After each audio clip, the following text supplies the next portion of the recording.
تحریک لبیک اوورال په ټول وطن کې د باباجي نظر پرېښودونکي چې کوم مشر موږ ته باباجي پرېښودی دی د خپل وس مطابق بلکې د خپل وس نه زیات کوشش یې وکړ محنت یې وکړ او کلي په کلي کوڅه په کوڅه یې د حضور علیه السلام د دین د پیغام د رسولو کوشش وکړ خو ما تاسو ته ویلي چې دا جوړ دی مسلسل دی زړونه د خپلو ذمهدارانو ته هم وایم د خپلو کارکنانو ته هم وایم چې زړونه نه واړه کوئ او نه به د حالاتو ته زړه تنګوئ زموږ کار دی چې موږ فضا د بدر پیدا کړو فضا د بدر دې ته وایي چې موږ به د حضور د دین لپاره په هر وخت کې لبیک ووایو بیا دا کریم جل جلاله په دې باندې صبر مرتب کوي خو د چا زړه کې دا نه شي چې دا خولۍ بې ځایه لاړې دي پسې بې ځایه ځي دا بې ځایه ځي قسم په ذات د خدای چې دا هغه قدمونه دي چې دا د نظام مصطفی لپاره کوړی جوړېږي او انشاءالله نږدې هغه وخت را روان دی چې که خیر ډېر ژر به الله کریم جل جلاله په دې وطن کې موږ تاسو ته نظام اسلام وښایو ډېر دوستانو ما ځان له ځانه تپوسونه کوي چې ستاسو څه چلو شو او ته چې د دوو دغه نه ولاړ وې تر اوسه پورې موږ ته رزلټ نه دی میلاو شوی پوهېږې دې باندې او تر اوسه پورې بېګا یو شانتی حالت و نن بل شان دی کېدي چې ګنټه پس بل شانتي وي او مازدیګر بل شانتي وي ماښام بل شانتي وي خو چې کومو خلکو دا وطن دې ورځې نه راوستی دی چې هغوی د دې وطن د جذباتو سره لوبې کوي د دې د مینډیټ سره لوبې کوي او د دوی د رایې سره لوبې کوي او د دوی د حقوقو سره لوبې کوي زه وایم د هغې دور ډېر نه دی پاتې ظلم چې آخر هم د حد نه سیوا شي نو هغه بس ختم شي میټاو شي دا کوم ظلم چې شروع دی د عوامو سره نو د دې ظلم دور ډېر وخت نه دی پاتې باباجي به صدا بادشاهي مېرې راکړي په خپلو عهدو باندې دې دومره نازاني چې سبا له ورته پناه ځای میلاو نه شي لبیک به خپل حق تپوس کوي او انشاءالله په ډاره باندې به کوي او دا د دې غریبانانو د دین متین لپاره یو وکړه کړی دی یو وکړ نو دا عام وکړ نه دی چې کوم د نالۍ لپاره یا کوم جو معمولي د دنیا لپاره شوی دی بلکې دا یو وکړ چې دا د نظام مصطفی لپاره دی دې ډېر لوی حیثیت دی دا نظریاتي وکړ دی هغه چېرته لس راغلي دي لس تاسو یقین وکړئ پر لکونو باندې باري دي ځکه چې دا د نظریې دی دا د مشن دی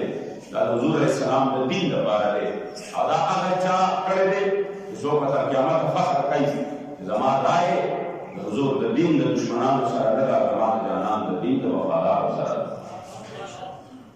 دا یو تون کېږي کربلای معلا کې د شهزادګانو او یوکونه یعنی په قلت سره او د یزیدیانو په زرګونو خو یاد ساتئ عزتمندو هلته ګټلې چې وه چا ګټلې وه هغه حسینیت ګټلې وه اگر چې یزیدیان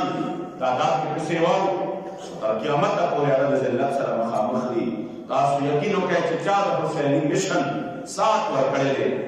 او چا تحریک لبیک ته په نظریه باندې او د نظام اسلام دپاره او د حضور د دین دپاره سات ورکړی دی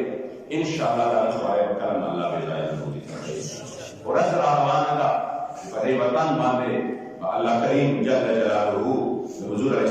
السلام د دین پرچم ولګوي او هغه وخت به راځي چې باباجي مبارک فرمایل رب العالمین انګریزي قانون برباد کړي او خپل قرآن آزاد کړي هر څه کړه محبوب ته دا تحفه د پاکستان زما زړه او روح قربان زما زړه او روح قربان په دغه دی ښکلې جانان زما زړه او روح قربان زما یوه ورځ به راځي انشاءالله چې لبیک به دا وطن د حضور علیه السلام په در کې د اسلام لپاره یو تحفه پېښ کوي او هغه ورځ قریب ده څوک یې دا نه وایي چې په دې به د دوی حوصلې کمې شي یا په دې باندې به دوی د میدانونو نه رسته شي یا به دوی مونږه د غدارانو ته دا وطن پرېږدي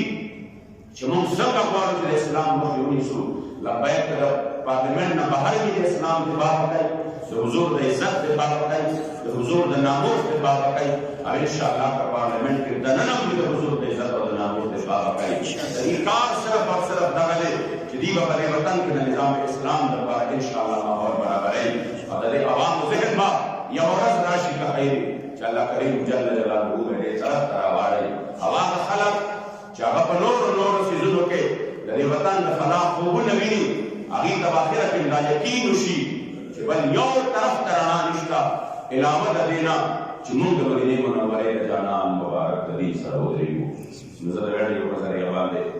چې کومو زموږ غیور کارکنانو مخلصینو موږ سره شپه ورځ محنت وکړو، تکلیف یې تېر کړو او ډېر زیات ستړی وکړې. صرف موږ په دې میدان کې ستړي نه شو، د هغې نه زیات په دې میدان کې د شپې ورځ محنت وکړو، مالي تعلیم وکړو. زما د رب نه دا دعا ده چې الله کریم ورته د دې بهترین اجرونه او صلې بدلې ورکړي. او هغې ته زه دا وایم چې باباجي مبارک به یو شعر وی اور شعر به دا وي سفر سے کوئی جانا یہ قدم قدم بلائیں دل زندگی ہو پیاری وہ یہیں سے لوٹ جائے. هغه به دا حضور طرف ته قدمونه دي او دا داسې سفر دی چې دلته قدم په قدم باندې بلاګانې دي، دلته قدم په قدم باندې امتحانونه دي، دلته قدم په قدم باندې سپریوالی دی، دلته قدم په قدم باندې تکلیفونه دي. خو یاد ساتئ چې دا تکلیفونه د چا لپاره دي؟ بس د هغه د طرف نه یو نګاه ناست پکار دی، یوه حاضري پکار ده. په خوږه خوله دې یو ځل زما نوم یاد کا، بیا به نشي مصیبت کې زما روح، زه چې تا پسې په ګرم روح وجاړم وي په لکه ډول لذت کې زما روح. او په قسم دلبره ستا وصل چې نه وي خوښ به نشي په جنت کې زما روح. ما محمد امین خوښ کړی ستا ماتم دی، نه دی خوښ په سلطنت کې زما روح. د حاجي آباد شریف دا سپیډ ګواه کوم په دې خبره باندې چې چا په دې ګنده نظامونو کې خپل ګوټ اچولی دی، دا سپیډ ګواه کومه چې زر تر زره به هغې په دې خپل ګوټ باندې پیمانه کېږي او لاسونه به مروړي. اگر چې د هغې امیدوار رسېدلی وي سمدی ته، اگر چې هغه پاس شوی وي. او دا سپیډ ګواه کوم او دا شیخ صادق چې انشاءالله له بیع سره چا ملګرتیا کړې وه، هغه به فخر کوي په دې باندې، زړه به مطمئن او خوشحاله وي چې ما ملګرتیا د مدینې منورې د جانان د درد غلامان